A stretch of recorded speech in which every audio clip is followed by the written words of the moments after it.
நாவல் நிலவை களவு செய் அத்தியாயம் 7 தொடர்கிறது. அடுத்த 5 நிமிட நேரத்துக்குள் நிஷாவின் வீட்டு எண்ணை கண்டுபிடித்து காலிங் பெல்லை தட்டினான். உள்ளே விசிலடித்தது. அந்த நிமிஷமே கதவும் திறந்தது. நிஷா அரை நிக்கரோடும் மெலிசான பனியனோடும் கிடைத்தாள். சிரித்தாள். நீங்கள் 10 நிமிஷம் லேட். டாக்ஸிக்காரன் அந்த ரோட்டு கார்னர்லேயே இறக்கி விட்டுட்டு போயிட்டான். மங்களேஷ் உள்ளே வந்ததும் அவள் கதவை சாத்தி தாழிட்டாள். சிறிய வீடு, நிறைய சௌகரியங்கள், வீட்டுக்கு வேண்டிய அத்தியாவசிய பொருட்கள் இருக்க வேண்டிய இடத்தில் இருந்தன. குளிர் இப்பொழுது மங்களேஷை தாக்கவில்லை. காரணம், வீட்டுக்குள் இருந்த கனப்பு. உட்காருங்க.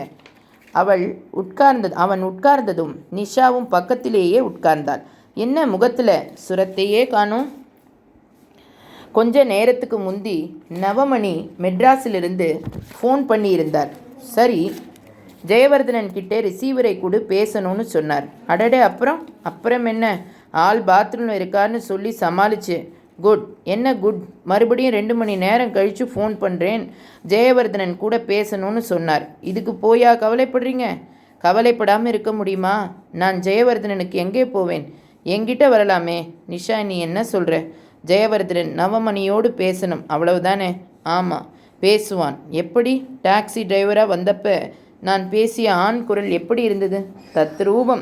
என்னால் ஒருத்தரோட குரலை, அது ஆணாக இருந்தாலும் சரி பெண்ணாக இருந்தாலும் சரி, உடனே இமிட்டேட் பண்ணி காட்ட முடியும். ஜெயவர்தனன் மாதிரி உன்னால் பேச முடியுமா?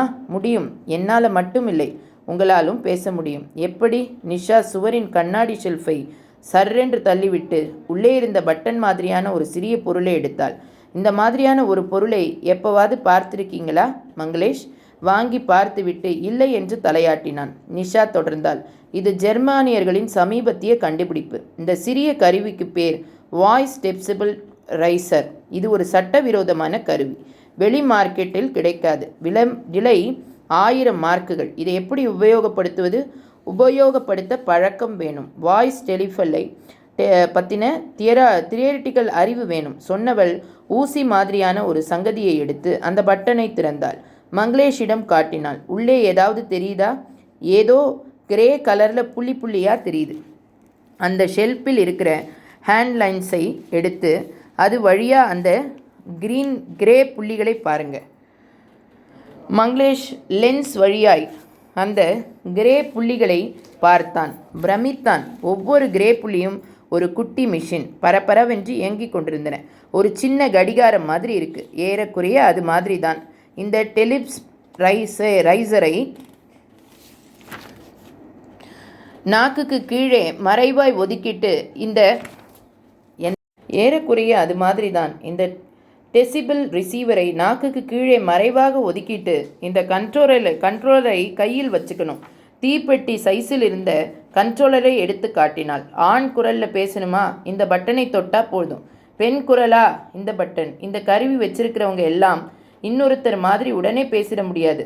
டெசிபல்லை மாற்றி பேசி வால்யூமை கண்டுபிடிச்சு கண்ட்ரோலில் ரிஜிஸ்டர் பண்ணிடணும். ஜெயவர்தனனோட வாய்ஸையும் உங்கள் வாய்ஸையும் இந்த கண்ட்ரோலில் ரிஜிஸ்டர் பண்ணியிருக்கேன். அதை செட் பண்ணிவிட்டு ரைசரை நாக்குக்கு கீழே வச்சுட்டு பேசலாம். எங்கே பேசு பார்க்கலாம். நிஷா ரைசரை நாக்குக்கு அடியில் திணித்து கொண்டு கண்ட்ரோலரில் சில பட்டன்களை தட்டிவிட்டு பேசினாள். என்ன மங்களேஷ், சௌக்கியமாக இருக்கியா? அச்சாய். அப்படியே ஜெயவர்தனன் குரல். நிஷா, நீ கில்லாடி. இல்லைன்னா இந்த அந்நிய தேசத்தில் வந்து ஒண்டி கட்டியாக குப்பை கொட்ட முடியுமா? சரி, ஃபோன் பண்ணு. யாருக்கு? மெட்ராஸில் இருக்கிற நவமணிக்கு.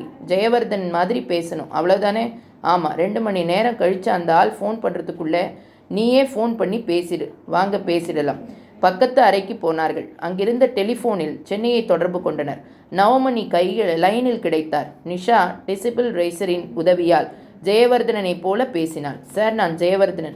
நிஷா வீட்டிலிருந்து பேசிக்கிட்டு இருக்கேன். 2 மணி நேரம் கழித்து ஃபோன் பண்ணுறதாய் மங்களேஷ் கிட்ட சொன்னீங்களாமே.